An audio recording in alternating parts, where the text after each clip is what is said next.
جس کے بعد وہاں جو اہل علاقہ تھے انہوں نے بچی کو اٹھا کے کنگ عبداللہ ٹیچنگ ہسپتال لایا، تو وہاں سے پھر یہ نیوز بریک ہوئی کہ بچی کو جنسی زیادتی کا نشانہ بنا دیا گیا ہے۔ پھر پولیس وہاں پہ پہنچی اور وہاں CCTV فوٹیج وہاں سے جب پولیس کو موصول ہوئی تو وہاں سے ملزم کی شناخت ظاہر ہوئی ہے کہ ملزم کا نام جو ہے وہ عبدالستار ہے، جو کہ مانسہرہ کے نوائی گاؤں بلحق پائیں کا رہائشی ہے۔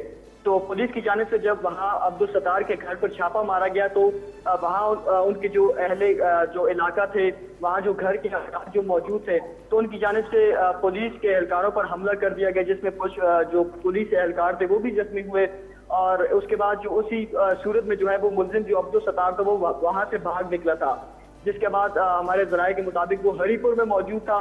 اور دوسرے دن گزشتہ روز اگر بات کی جائے تو ملزم کے جو بھائی ہیں صابر، تو ان کی جانب سے ایک ویڈیو میسج جاری کیا گیا، اس میں کہا گیا کہ میرا جو بھائی ہے ملزم عبدالستار، جس وقت یہ واقعہ رونما ہوا ہے 12:20 پہ، تو اس وقت میرا بھائی جو ہے UBA میں موجود تھا، جبکہ CCTV فوٹیج جو ہے اس میں ایک اور شخص ہے وہ لنگڑا کے چل رہا ہے، تو میرا بھائی بالکل ٹھیک ہے، وہ لنگڑا نہیں ہے۔ تو ہم جو ہے وہ اپنے بھائی کو خود پولیس کے حوالے کریں گے۔ پھر جو ہے وہ جو سابق صوبائی وزیر ہے شادی خان، ان کی قیادت میں اور اہل علاقہ نے مل کے جو ہے وہ عبدالستار کو پولیس تھانہ صدر میں پولیس کے آپ حوالے کیا کہہ رہے ہیں؟ سابق صوبائی وزیر شادی خان پاکستان پیپلز پارٹی سے جن کا تعلق تھا، ان کی قیادت میں انہوں نے پیش کیا ہے؟ جی بالکل، ان کی قیادت میں اور اہل علاقہ ان کے رشتہ داروں سمیت وہاں پہ تھانہ صدر میں انہوں نے پولیس کے حوالے کیا ہے، اور ان کا یہ موقف تھا کہ پولیس جو ہے وہ صاف و شفاف انکوائری کرے، ہمارا بھائی بالکل بے گناہ ہے، اگر اس جرم میں وہ پایا گیا تو ہم اس کی کچھ پناہی نہیں کریں گے، پولیس صاف و شفاف انکوائری کرے اور اصل جو ہے وہ مجرم کو پکڑے۔ اور جس کے بعد جو ہے وہ مانسہرہ کے عوام بھی کافی سراپا احتجاج ہوئے، مختلف تنظیموں کی جانب سے یہاں پہ احتجاج کیا گیا کہ جو ہے وہ گرفتاری عمل میں لائی جائے، لیکن پھر وہی پہلے میں نے ذکر کر دیا کہ شادی خان کی قیادت میں جو ہے وہ ملزم کو وہاں پہ ان کے حوالے کیا گیا۔ آج جو ہے وہ جو ملزم عبدالستار ہے اس کو عدالت میں بھی پیش کیا گیا، جس کے بعد عدالت نے 3 روزہ جسمانی ریمانڈ پر جو ہے وہ پولیس کے حوالے کر دیا ہے ملزم کو۔ اچھا صدیق، آپ کا ستار کے بھائی یا کسی فیملی ممبر سے کوئی رابطہ ہوا؟ ان کا کیا کہنا ہے کہ اگر وہ بے قصور ہیں اور اگر انہوں نے ایسا کچھ نہیں کیا تو پہلی دفعہ جب پولیس نے ان کے گھر پہ چھاپا مارا تو ان کو گھر سے کیوں فرار کروایا گیا؟ وہ کیوں وہاں سے بھاگے اور کیوں اتنا لیٹ انہوں نے فیصلہ کیا کہ ان کو پولیس کے حوالے کرنا ہے؟ اچھا کیسر صاحب، یہاں پہ یہ کیس یہاں سے ہی نیا رخ اختیار کرتا ہے۔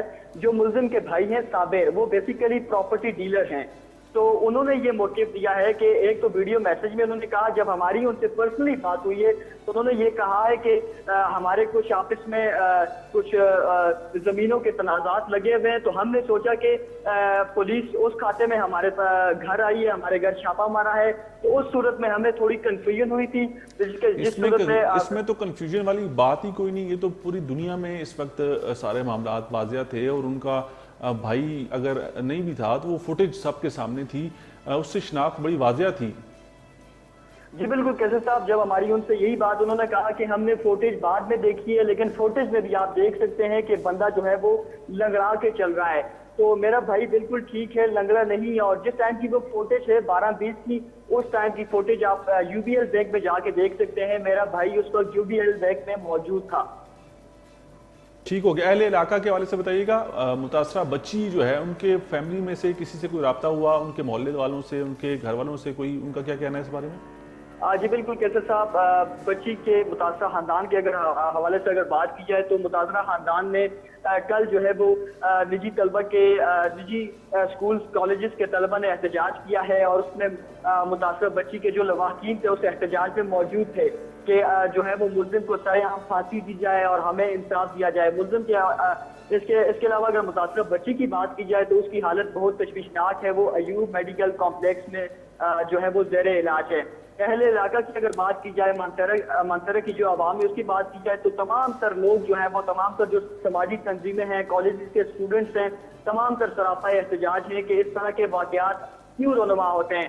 اچھا کہتے صاحب، یہاں پہ سب سے امپورٹنٹ بات میں آپ کو بتاؤں کہ کل یہاں پہ نجی کالجز اور اسکولز کے جو طلبہ تھے ان کی جانب سے احتجاج کیا گیا تو پھر اس کے بعد جو ہمارے منصرہ پولیس ہے، منصرہ پولیس کے کچھ اہلکار کچھ ان بچوں کے گھروں میں گئے، کچھ اسکول کالجز میں گئے، وہاں سے ان کا ڈیٹا کلیکٹ کیا اور پھر ان سے رابطے کر کے انہیں کہا گیا کہ آپ جو ہے وہ ڈی پی او آفس میں حاضری دیں، آپ نے کیوں احتجاج کیا ہے.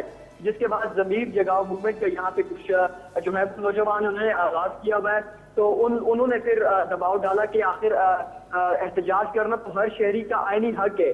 اس کے بعد پھر پولیس نے یہ موقف اختیار کیا، جی ہمیں کچھ کنفیوژن ہو گئی تھی، یہ ہو گئی تھی، وہ ہو گئی تھی جی. اس کے بعد جو ہے وہ معاملہ رفع دفع کر دیا گیا ہے اور پولیس کی جانب سے پھر پہلے تو ظاہر گرفتاری نہیں کی جا سکی تھی، لیکن پھر شازی خان کی قیادت میں ملزم کو گرفتار کر لیا گیا. اب پولیس کا یہ موقف ہے کہ جب تک انویسٹیگیشن مکمل نہیں ہو جاتی تب تک ہم کوئی بھی موقف نہیں دیں گے. صدیق اور اورنگزیب ہمارے ساتھ موجود تھے، ہمارے کورسپونڈنٹ ہیں ڈسٹرکٹ مانسہرہ سے. آپ کا بہت شکریہ. اور ناظرین، آپ نے ساری صورتحال دیکھی اور یہ وہ اصل اس وقت کی ساری کاشفی صورتحال ہے اور ابھی تک پوزیشن واضح نہیں ہے. ملزم عبدالستار کے بھائی نے ایک ویڈیو پیغام جاری کیا، اس کے بعد اس نے ایک سیاسی اگر ہم لوگ کہہ لیں کہ شیلٹر کے ذریعے انہوں نے اپنے بھائی کو پولیس کو پیش کیا اور ابھی پولیس آگے تفتیش کرے گی کیا وہ ملزم ہیں یا نہیں ہیں، لیکن تفتیش کے دوران یہ ساری چیزیں کلیئر ہو جائیں گی. لیکن یہاں پر ایک اور سوال اٹھایا کہ نجی کالجز سکولز کے بچوں نے جب پروٹیسٹ کیا تو اس پروٹیسٹ کے شرکا کو پولیس کی جانب سے ان کا ریکارڈ ڈیٹا اکٹھا کیا گیا کہ آپ کیوں روڈوں پر آئے. احتجاج کرنا تو آئینی حق ہے. دیکھیں ایسے معاملات میں اگر ایک بچے کے ساتھ زیادتی ہوئی پھر ریاست کہاں کھڑی ہے، یہ ایک سوال آ جاتا ہے کہ ایک تو آپ کے دیکھیں ریاست کا جو تصور ہے وہ بنیادی طور پہ ہم روسو کا جو سوشل کانٹیکٹ کہتے ہیں اس میں بنیاد اگر دو لفظوں میں کہیں کہ سب انسان ایک جگہ جمع ہوئے اور انہوں نے ایک شخص کو اپنے حقوق دے دیے کہ حقوق اور فرائض کے درمیان کہ ساری اس کے بعد پاور چلی گئی، اسٹیٹ یہاں سے بنی. تو ریاست میں جب ہم نے اس کو حقوق دیے تو ہمارے فرائض بھی ہیں اور حقوق بھی ہیں کچھ. ہم نے ان کو پاورز دی کہ وہ پولیس کا محکمہ ریاست رن کرتی ہے، سب کچھ کرتی ہے. تو اصولاً اگر یہ پولیس نے یہ کیا ہے تو حقیقتاً اس چیز کے بالکل کارروائی ہونی چاہیے. اور ڈی آئی جی ہزارہ کی تو میں اب بات ہی نہیں کرتا. اس کی ریزن یہ ہے کہ ڈی آئی جی جس کو بھی آپ لگائیں آپ کا جب دل چاہتا ہے اس کو اکھاڑ دیتے ہیں، وہاں سے بدل دیتے ہیں. تو آئی جی کو آپ دیکھ لیں، آئی جی صاحب کو اس کا نوٹس لینا چاہیے اگر ان کو لگتا ہے کہ ہزارہ خیبر کا حصہ ہے. کیونکہ دیکھیں یہاں بڑے سے بڑا واقعہ ہو جاتا ہے. یہ آپ تو مجھ سے زیادہ ہزارے کے حوالے سے بہت عرصے سے کام کر رہے ہیں، مجھے 1.5-2 برس ہوئے ہوں گے جو میں یہاں کرنٹ افیئر چیزیں دیکھ رہا ہوں. تو یہاں تو مجھے صرف بے حسی کے علاوہ کچھ نظر نہیں آتا. وزیر اعلیٰ صاحب کو کوئی انٹرسٹ نہیں ہوتا. گھر والے مطالبہ کر رہے ہیں کہ سخت سے سخت سزا دی جائے. دیکھیں ایسے ملزمان کو الٹا لٹکا دیا جائے. ہر گھر سے صدا اٹھتی ہے ایسے واقعے کے بعد، لیکن ہم نے دیکھا نہیں کہ کسی کو الٹا لٹکایا گیا ہو. سر دیکھیں ایک ہوتا ہے آپ ایموشنل، تو میں بھی آپ کے سامنے بیٹھ کے بڑی اعلیٰ بات کر دوں کہ سر عام پھانسی کر دو، لیکن طالبان کی غاروں والی سوچ اگر ہم لے کے جائیں تو ہم تو آگے بڑھ نہیں سکتے. اسمبلی میں بھی اور کیبنٹ میں بھی چیزیں ڈسکس ہوئی ہیں. بالکل ہوئی ہیں. تو دیکھیں ہم یہ نہیں کر سکتے کہ انسان کی لاش کی بے حرمتی کریں، کھلے عام اس کو لٹکائیں. لیکن یہ ایک بات طے شدہ ہے کہ ہمارا دیکھیں قانون مضبوط ہونا چاہیے. سب سے پہلے قانون ہو. زینب الرٹ بل جب آیا اس کے بعد آپ یہ دیکھیں وہ وفاقی اسمبلی نے قومی اسمبلی نے پیش کیا، وہاں منظور ہوا ہے. کم از کم 10 سال سزا اور پورا پروسیس آپ نے کیا. اب 18ویں ترمیم کے بعد اصول یہ کہتا ہے کہ آپ نے صوبوں نے بھی پاس کرنا ہے. کے پی حکومت نے ابھی تک نہیں کیا. سندھ کے بارے میں نے سنا ہے، مجھے کنفرم نہیں ہے، لیکن باقی صوبوں نے کیا کیا یہ سوال ہے. تو ایک تو بل آئے، پھر اس کے بعد آپ دیکھیں ہم نے پچھلے پروگرام میں بھی بات یہی کی تھی کہ اگر آپ نے فریال کا کیس حل کر دیا ہوتا تو آج ہزارے میں مانسہرہ کی بچی اس طرح درندگی کا شکار نہیں ہوتی. سر دل کانپ جاتا ہے، روح تڑپ اٹھتی ہے جب ایسے واقعات ہم سنتے ہیں، جب ہمارے علم میں آتے ہیں. اور قانون سے زیادہ طاقتور کوئی چیز نہیں ہے اگر اس کا استعمال کیا جائے. اور کمزور کے لیے اب جیسے ایک صاحب کو پکڑا کہتے ہیں نہیں ہے ہمارا کیس یا نہیں ہے، تو دیکھیں اس کی جو بیسک رائٹس ہیں ہم وہ سلب نہیں کر سکتے. قصوروار کون ہے مجھے بتائیں نا، ہم لوگ کس نتیجے پہ پہنچیں گے؟ اصل قصوروار کون ہے اور کیسے ہم لوگ اس طرح کے واقعات کو جو ہے وہ روک سکتے ہیں، کم کر سکتے ہیں؟ دیکھیں قانون جب تک لوگوں کو یہ نظر نہیں آئے گا کہ قانون کے اوپر عمل ہو رہا ہے دیکھیں ایک مجرم اس وقت جرم نہیں کرتا جب اس کو یہ پتا ہوتا ہے کہ میں قانون کے شکنجے میں آؤں گا اور مجھے پھانسی میں چڑھ جاؤں گا، تو وہ پھر ذرا احتیاط کرتا ہے. لیکن ہمارے یہاں سب کو پتا ہے کہ لوگ قتل کر کے سر عام پھر رہے ہوتے ہیں، لوگوں کے لیے کوئی چیز کوئی اہمیت نہیں رکھتی. طاقتور کے لیے وہ جو کہتے ہیں نا کہ قانون وہ مکڑی کا جالا ہے جس میں سے طاقتور جس میں سے نکل جاتا ہے وہ کمزور پھنس جاتا ہے. اب ایسے کئی کیسز ہو چکے ہیں اور اب تو ہمیں یہ کہتے ہوئے بھی افسوس ہوتا ہے کہ کوئی عمل درآمد نہیں ہے.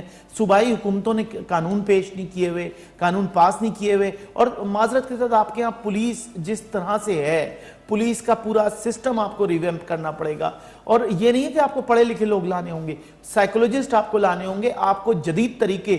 دنیا آگے جا رہی ہے، آپ ابھی بھی 3rd ڈگری کر رہے ہیں، وہی چیرے لگا رہے ہیں، وہی آپ لوگوں کو دیکھتے ہی تھپڑ مار. دیکھیں مجرم جب تک وہ ثابت نہیں ہوتا آپ اصولاً اس کو ایک گالی کیا. دیکھیں پولیس والا جب سب سے پہلے آپ کو ملتا ہے کسی بھی اس میں، وہ آپ کو ایک موٹی سی گالی دے گا جو اس کی فیملی بیک گراؤنڈ بتائے گی. چلیں ایک دفعہ پھر مانسہرہ کا رخ کرتے ہیں. ڈی پی او مانسہرہ صادق بلوچ ہمارے ٹیلی فون لائن پر موجود ہیں. صادق بلوچ صاحب، آپ کو پروگرام پبلک فورم ہزارہ میں ویلکم کہیں گے. Sir thank you. Sadiq Baloch صاحب، پہلے تو میں اوورآل اگر کرائم کی بات کروں، آپ مانسہرہ کے حوالے سے بتائیے گا کہ کیا صورتحال ہے، پولیس کی کارکردگی کیا ہے. کاغذی کارکردگی کی بات نہیں کر رہا ہوں سر، ایکچوئل پوزیشن کیا ہے اس وقت؟ سارے حالات کنٹرول ہیں؟ سر اللہ کا شکر ہے، آپ نے بڑا اچھا سوال کیا کہ کاغذی کارکردگی کی بات نہیں کریں گے. تو اس پہ میں تو پھر یہ مناسب سمجھتا ہوں کہ مانسہرہ کی جو عوام ہے ان سے رینڈم سیمپلنگ کی بنیاد پہ ان کے انٹرویو کر لیے جائیں تو وہاں سے آپ کو کلیئرٹی مل جائے گی کہ لوگ کس حد تک مطمئن ہیں اور کس حد تک مطمئن نہیں ہیں. سر ابھی ریسنٹلی 2-4 دن پہلے ابھی ہمارے سامنے ایک تازہ مثال ہے. 4 سالہ بچی کے ساتھ زیادتی ہو گئی.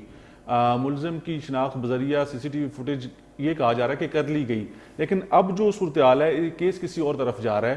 علاقے کے لوگوں نے، مانسہرہ کے لوگوں نے پروٹیسٹ کیا کہ پولیس کی کارکردگی اچھی نہیں ہے، پولیس تو وہاں پر احتجاج بھی کرنے نہیں دے رہی لوگوں کو.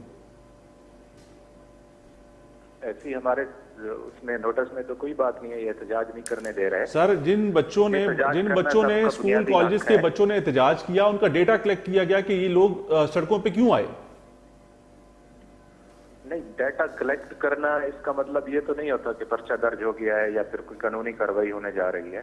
ٹھیک ہے، تو کس مقصد کے لیے کیا؟ یہ تو ہے نا کہ کیا یہ حقیقت میں کالج کے اسٹوڈنٹ ہیں بھی صحیح یا کالج کی وردیاں پہن کے آ گئے ہیں. ٹھیک ہے، پھر ان کے پیرنٹس کو بھی تو بتانا ہوتا ہے. آپ یہ بھی تو دیکھیں کہ ان بچوں کی ڈیمانڈ کیا تھی. اگر پبلک روڈ پہ آ کے یہ ڈیمانڈ کرنا شروع کر دے کہ جی انکاؤنٹر کریں اور ملزم کا سر تن سے جدا کریں، یہ 100% غیر قانونی ڈیمانڈ ہے. ٹھیک ہے، اس طرح کی ڈیمانڈ جب آئے گی تو پھر ادارے یہ تو سوچیں گے نا کہ آخر اس کنسپیریسی کے پیچھے کیا ہو سکتا ہے کہ ایسی ڈیمانڈ کیوں کی جا رہی ہے. بالکل ٹھیک کہہ رہے ہیں، بالکل ٹھیک کہہ رہے ہیں.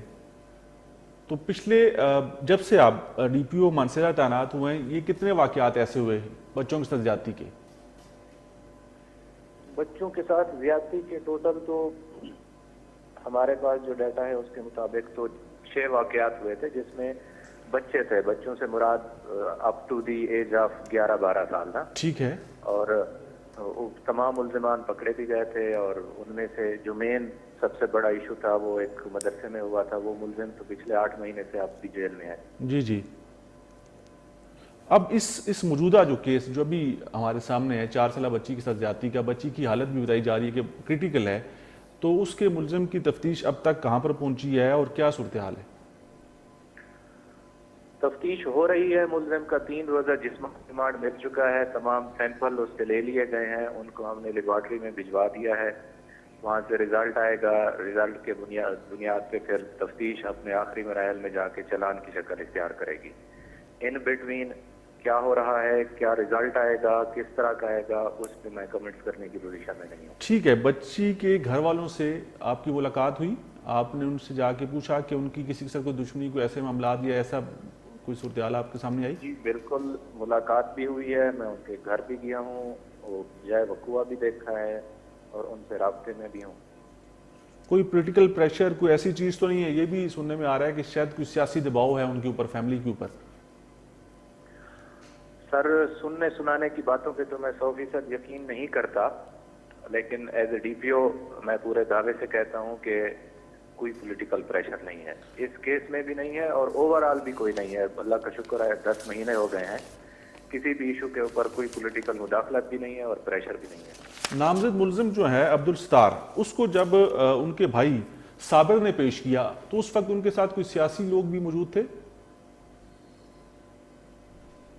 دیہاتی علاقوں میں اس طرح ہوتا ہے کہ اگر کوئی ملزم پولیس چاہیے ہو تو دیہات کے تمام لوگ، اس میں ظاہر سیاسی لوگ بھی ہوتے ہیں، غیر سیاسی بھی ہوتے ہیں، علاقہ مشران، وہ مل کے بندہ اگر پیش کرتے ہیں تو اس میں ہم یہ ڈیفرینشیٹ نہیں کرتے کہ ان میں سے کتنے سیاسی تھے کتنے غیر سیاسی۔ نہیں، کوئی نامی گرامی شخصیت جیسا کہ کوئی سابق وزیر، موجودہ وزیر، کوئی ایم پی اے، کوئی ایم این اے؟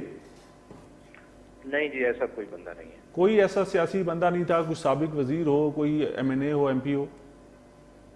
نہیں، بالکل بھی نہیں تھا۔ ٹھیک ہو گیا۔ صادق بلوچ صاحب، آپ کا بہت شکریہ۔ ہم اس کیس کے حوالے سے آپ سے مزید بھی معلومات لیتے رہیں گے اور ہم لوگ امید کریں گے کہ آنے والے دنوں میں پولیس اس کیس کو بھی جو ہے وہ اچھے سے ڈیل کرے گی۔ جس طرح سے آپ نے کہا جی کہ ہماری جو ریپوٹیشن ہے، جو ڈسٹرکٹ مانسہرہ کی جو پولیس کی کارکردگی ہے، اس کا عوام سے پوچھا جائے تو بہتر آپ کو جواب ملے گا، اور ہم لوگ اس طرح کی چیزوں کو اس سے پہلے بھی دکھاتے رہے ہیں، اس کے اوپر بات کرتے رہے ہیں، اور پھر بھی کرائم کی اس وقت صورتحال کیا ہے ڈسٹرکٹ مانسہرہ کے اندر؟ صرف شہر ہی نہیں ہے، اس کے ساتھ مضافاتی علاقے بھی ہیں، باقی تحصیلیں بھی ہیں، تو وہاں پر کیا صورتحال ہے؟ ایک جامعہ رپورٹ بھی بنوائیں گے اور ساری صورتحال بھی رکھیں گے۔ اگر اچھی رپورٹ آئی، اگر لوگوں نے کہا کہ بہت زبردست کارکردگی ہے پولیس کی، تو ہم لوگ آپ کو خراج تحسین پیش کریں گے۔ ہمیں امید ہے کہ آپ لوگ اچھا کام کریں ہوں گے، اسی کیس کے اندر بھی اچھا کام کریں گے اور ان ظالموں کو، جابروں کو، اس طرح کے جو درندہ صفت یہ لوگ ہیں، ان کو ان کے انجام تک پہنچائیں گے۔ کاشف جنجوعہ صاحب، آپ مطمئن ہیں ان کی باتوں سے؟ دیکھیں، خوشنما باتیں بڑی اچھی ہوتی ہیں، مجھے یہ حیرت ہے کہ وہ 6 کیس کہہ رہے ہیں بحیثیت ڈسٹرکٹ مانسہرہ میں پچھلے 8 ماہ میں 6 کیس، 8 ماہ میں۔ مجھے اس بات پہ حیرت ہے کہ ڈی پی او تبدیل نہیں ہوئے۔ دیکھیں، کوئی ایم این اے آیا، کوئی آیا، دیکھیں پھر وہی بات آیا تھی، ایبٹ بچاؤ جیسی تحریکیں چل رہی ہیں، پھر آپ ہزارہ بچاؤ تحریکیں چلائیں، پھر آپ کتنی تحریکیں چلائیں گے؟ یہ میرا کوشچن کرنے کا مقصد پتہ کیا تھا کہ کوئی ایم این اے، کوئی ایم پی اے، کوئی سیاسی لوگوں کا ساتھ آنا جو ہوتا ہے نا، وہ پھر کسی نہ کسی سٹیج پہ جا کے یا کسی نہ کسی جگہ پر دوسری پارٹی جو کمپلیننٹ ہوتی ہے، جو مدعی ہوتی ہے، اس کے ساتھ کوشش کر رہی ہوتی ہے کہ وہ بیچ میں پڑھ کے اس معاملے کا کوئی قانون سے ہٹ کے کوئی حل نکال لیا جائے، کوئی صلح صفائی کر لی جائے۔ ایسے معاملات کے اندر میں یہ نہیں سمجھتا کہ کوئی صلح صفائی والا اسٹیٹ خود مدعی ہو، اور اسٹیٹ اپنی مرضی سے جو قانونی کارروائی بنتی ہے اس کو کرنی چاہیے۔ سر، ریاست دیکھیں، لوگ جیسے کہہ رہے کہ لوگ تو موقع پہ ہی چاہتے ہیں کہ اس بندے کو ہلاک کر دیں، اس کی ریزن یہ ہے کہ لوگوں کو یقین ہے۔ دیکھیں، پولیس کے پاس کیا اچھے آئی او ہیں، تفتیشی افسر، انویسٹیگیٹو آفیسر ہیں، کیا ان کی یہ تربیت ہے؟ آپ یہ دیکھیں کہ جب وہ ایک جتنا کمزور دفعات آپ لگائیں گے، جتنا آپ سسٹم کمزور کریں گے، عدالتوں میں جا کے آپ ہار جاتے ہیں۔ اللہ نہ کرے کہ ایسے کیسز کے اندر کوئی کمزور دفعات لگائے، کوئی تفتیشی افسر جو ہے کسی بھی جگہ پہ کوئی نالائکی یا جان بوجھ کر کوئی کمی پیشی کرے، اور اس طرح کے معاملات کے اندر بالکل بھی ملزمان کو رعایت نہیں بخشنی چاہیے۔ اور اس ملک کے اندر اگر آپ لوگ چاہتے ہیں کہ بہتری آئے اور اس طرح کے لوگوں کو جو ہے وہ ان کے انجام تک پہنچایا جائے، تو پولیس کا جو رول ہے وہ سب سے امپورٹنٹ ہے۔ اور پھر وہی بات ہے کہ ایسے لوگوں کا تحفظ نہیں کرنا چاہیے، چاہے وہ کوئی بھی ہو۔ اگر انہوں نے کوئی غلط کام کیا تو اس کی سزا ان کو ضرور ملنی چاہیے۔ اب ہم لوگ بڑھیں گے اپنے دوسرے ٹاپک کی جانب، جس کا ذکر میں نے اس سے پہلے کیا کہ نیو بالاکوٹ سٹی جو ہے بکریال کے مقام پر، اس کی آبادی کو جو ہے 2011 تک منتقل کیا جانا تھا۔ نیو بکریال سٹی کے نام سے اس کو بننا تھا۔ 15 سال گزر گئے، ابھی تک ان لوگوں کا کوئی پرسان حال نہیں ہے۔ صدیق اورنگزیب کی ایک رپورٹ ہے، وہی دیکھتے ہیں، اس کے بعد مزید بات کرتے ہیں۔ انٹرنیشنل سیسمک رپورٹ کے مطابق بالاکوٹ اور گرلاٹ کے نیچے اس وقت 3 ایکٹیو فالٹ لائنز گزر رہی ہیں۔ حکومت نے اس علاقے کو ریڈ زون ڈکلیئر کر کے اس علاقے میں پکی عمارات بنانے پر پابندی عائد کر دی ہے، اور اس میں موجود 10,000 خاندان جو کہ اس وقت پری فیبریکیٹڈ شیلٹرز میں رہ رہے ہیں، ان کو 2006 میں کسی محفوظ مقام پر منتقل کرنے کی منظوری دی تھی تاکہ خدا نخواستہ کسی بھی آنے والے زلزلے کی صورت میں اس علاقے کے لوگوں کو اموات سے بچایا جا سکے۔ یہ فیبریکیٹڈ شیلٹرز جن میں اس وقت یہاں کے لوگ گزارا کر رہے ہیں، ان کی میعاد 3 سال تھی۔ اب یہ شیلٹرز ناکارہ ہو چکے ہیں اور لوگ صرف اپنی مجبوری اور بے بسی کی حالت میں ان میں رہ رہے ہیں، کیونکہ گرمیوں میں یہ انتہائی گرم جبکہ سردیوں میں انتہائی سرد ہوتے ہیں۔ نیا بالاکوٹ سٹی، جس کو بکریال سٹی کا نام دیا گیا تھا،